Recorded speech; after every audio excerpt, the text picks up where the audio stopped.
अगर इस दुनिया में कोई सबसे बड़ा अभिशाप है तो वो है गरीबी। पैसे की कमी इंसान को बेबस बना देती है और बेबसी इंसान को मजबूर करती है एक ऐसे रास्ते पर उतरने के लिए जिसका अंत क्या होगा वो खुद भी नहीं जानता। महेश एक नीची जाति का व्यक्ति। उस समय गांव में जाति और छुआछूत बड़ा ही प्रचलित था और इसी कुप्रथा के चलते ना तो कभी उसे कोई ढंग का काम मिला और उसे गांव के एक ऐसे गंदे कोने में रहने के लिए फेंक दिया गया जहां एक आम इंसान रहने के बारे में सोच भी नहीं सकता। इन अमीर ऊंची जात वालों की वजह से मेरे परिवार को किन हालातों में रहना पड़ रहा है, लेकिन मैं भी वादा करता हूं खुद से, जिस तरह इन लोगों की वजह से मैं और मेरा परिवार इस बेबसी की जिंदगी जी रहे हैं, मैं भी इन सबको ऐसी जिंदगी जीने पर मजबूर कर दूंगा और इनका सब कुछ एक दिन मेरा होगा। महेश का मन अब दुख और पीड़ाओं से भर चुका था। उसे अब बस चाहिए था अपना हक, जो उसे कभी नहीं मिला। बात होली से 3 दिन पहले की है। होली की मिठाई देने महेश का एक रिश्तेदार उसके घर आया। घर में बस एक टूटी हुई चारपाई और टेढ़ा टंगा हुआ एक बल्ब था। खाने को बस एक दिन जितना खाना ही घर में रखा था। घर की हालत तो बहुत खस्ता है महेश। तू भी इन हालातों को सुधारने के लिए बिरजू की तरह कुछ करता क्यों नहीं है? बिरजू की तरह? क्या किया बिरजू ने? मैंने सुना है बगल वाले गांव के बिरजू ने अपने घर में मटिया को पाला है।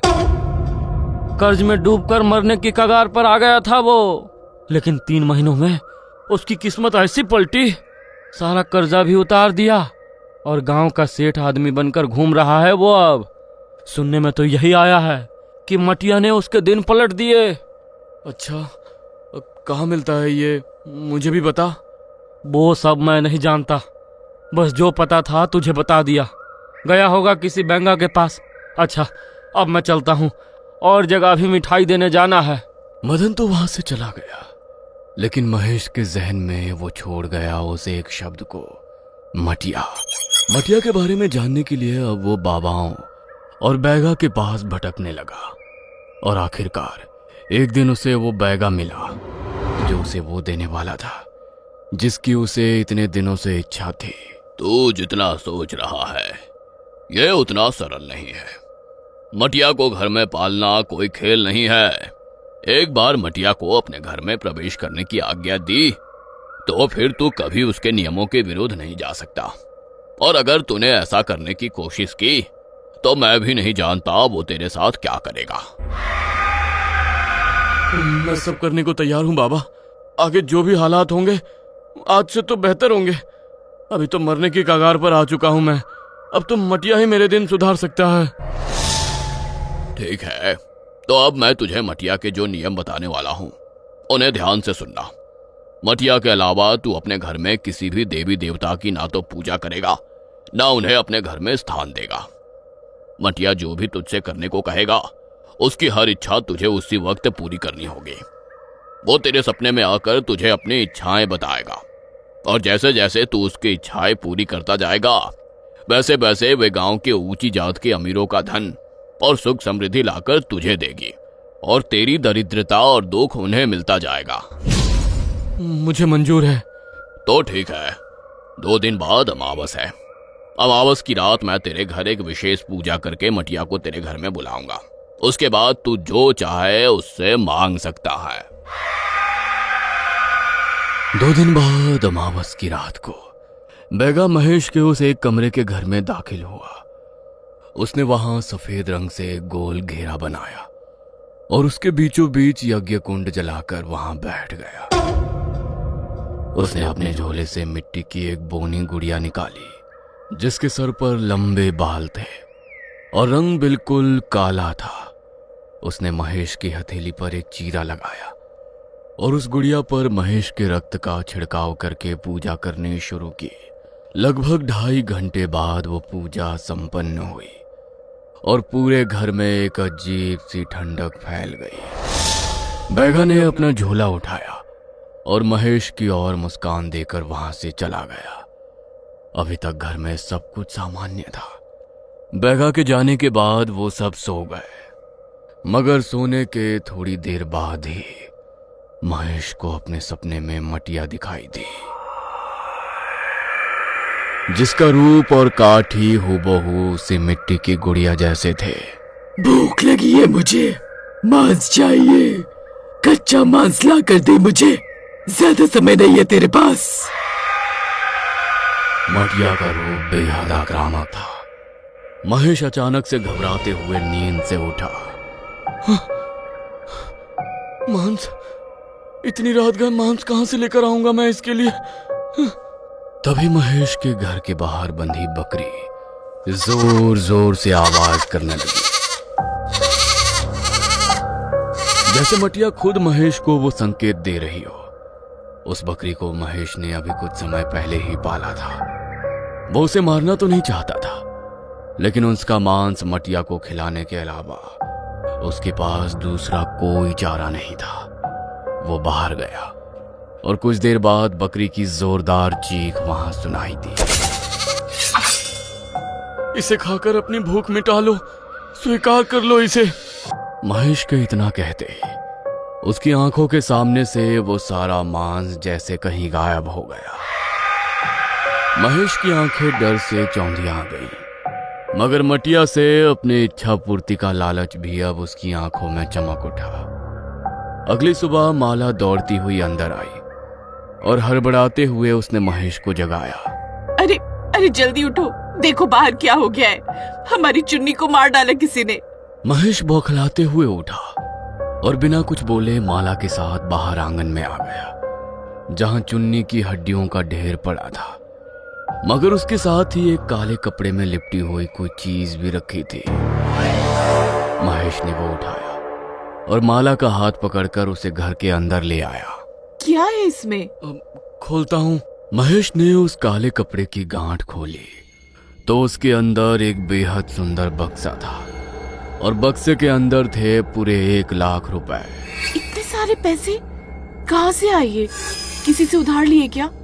लेकिन हमें तो कोई उधार भी नहीं दे सकता, तो फिर किसके पैसे हैं ये? हमारे हैं माला, ये सारे पैसे अब हमारे हैं। मैंने मटिया की एक इच्छा पूरी की और उसके बदले उसने मुझे मेरे मुंह मांगे पूरे 1 लाख रुपए दे दिए। इसका मतलब ये सचमुच काम करती है। अगली बार जब वो मेरे सपने में आकर मुझे अपनी इच्छा बताएगी तो मैं उससे इतनी दौलत मांगूंगा जितनी इस पूरे गांव में किसी के पास कभी नहीं हो सकती। ये क्या बोल रहे हो आप? कैसी बहकी बहकी बातें कर रहे हो? मटिया, इच्छा, क्या है ये सब? महेश ने माला को सब बताया तो पैसों के लालच से माला की आंखें भी चमक उठी। महेश अपनी बीवी और बेटे के लिए नए कपड़े लाया, घर में कुछ सुविधाएं की और घर में अच्छे खाने का इंतजाम कर दिया। उसे इंतजार था कि अब मटिया अगली बार कब उसके सपने में आएगी, लेकिन कई रातों तक वो उसे सपने में दिखाई नहीं दी। तो महेश का मन अब अंदर ही अंदर बेचैन हो उठा।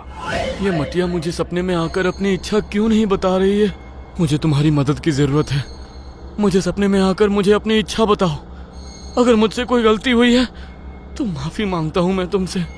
उसी रात महेश को सपने में मटिया दिखाई दी और अपनी अगली इच्छा उसने महेश को बताई।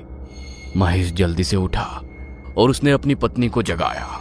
जो नई साड़ी लेकर आया था मैं तुम्हारे लिए, वो दो मुझे, और सारा नया श्रृंगार का सामान भी, चूड़ियां, सिंदूर, सब कुछ। इतनी रात गए, ये सब क्यों? मटिया की इच्छा है माला, जल्दी दो।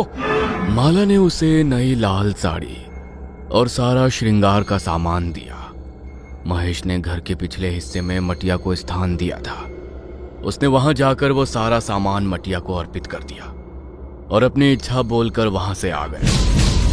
लेकिन उसके चेहरे पर एक अजीब सा उदासीपन था। क्या हुआ?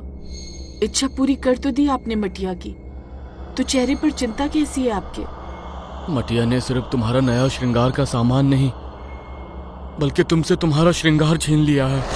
क्या मतलब? मतलब कि अब तुम कभी श्रृंगार नहीं कर सकती।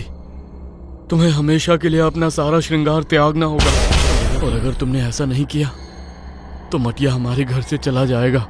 नहीं नहीं, मटिया की अगर यही इच्छा है तो मैं इसे पूरा करूंगी, त्याग दूंगी सारा श्रृंगार। एक औरत के लिए उसका श्रृंगार त्यागना सबसे बड़ा दुख होता है, क्योंकि इसे केवल ऐसी परिस्थितियों में त्यागा जाता है जब उसका संसार उजड़ चुका हो।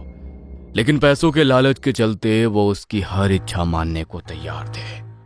धीरे धीरे महेश को खुद ब खुद कभी जमीन में गड़ा हुआ धन तो कभी घर में रखी पैसों और सोने से भरी संदूक मिलने लगी। गांव के अमीरों का धन लुप्त होकर उसके पास आने लगा और कुछ ही महीनों में वो गांव का सबसे धनवान व्यक्ति बन गया। गांव के बीचों बीच उसने अपनी इतनी बड़ी हवेली बनाकर तैयार की जितनी गांव के सबसे रईस आदमी के पास भी नहीं थी। मटिया कभी उसे सपने में आकर आधी रात को शमशान में जाकर कोई विशेष पूजा करने को बोलती तो कभी उसके रक्त का पान करती।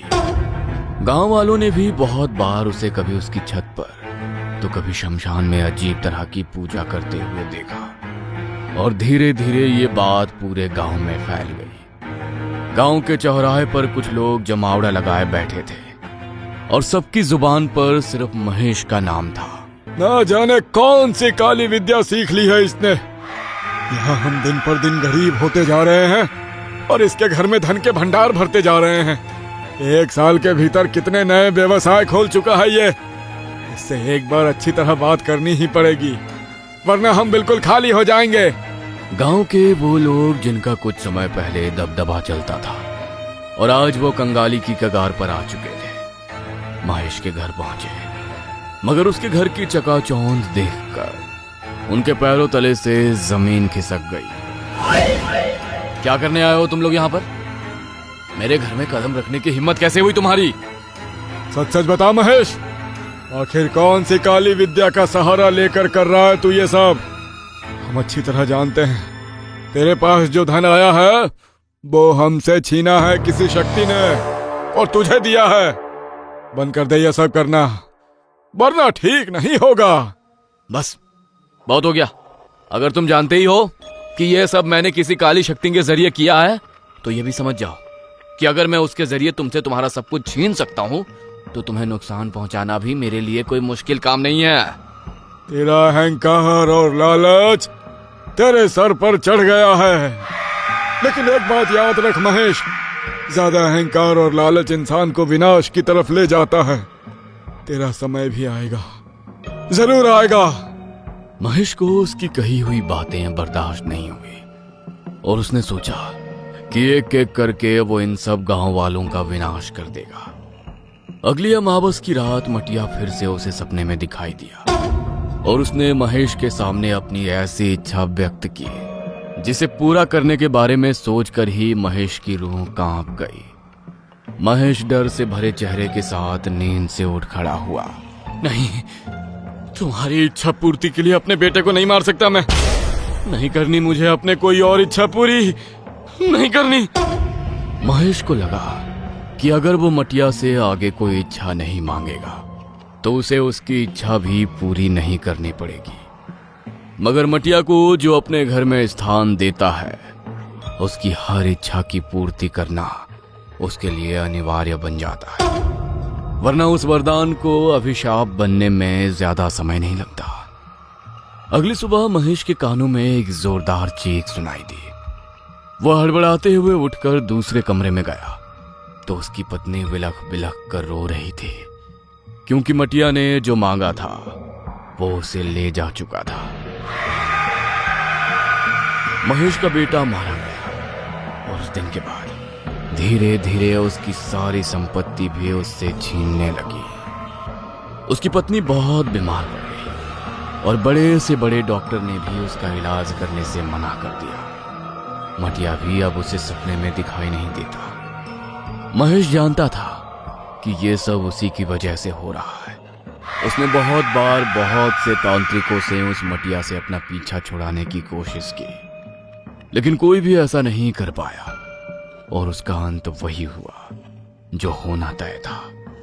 एक रोज उनके घर में महेश और उसकी पत्नी का शव मिला और उसका पूरा वंश हमेशा हमेशा के लिए खत्म हो गया। कहानी अगर अच्छी लगी हो तो हमारे चैनल को लाइक, कमेंट और सब्सक्राइब करना ना भूलें। और हाँ दोस्तों, इस कहानी के बारे में अपनी राय हमें कमेंट बॉक्स में लिखकर जरूर बताएं।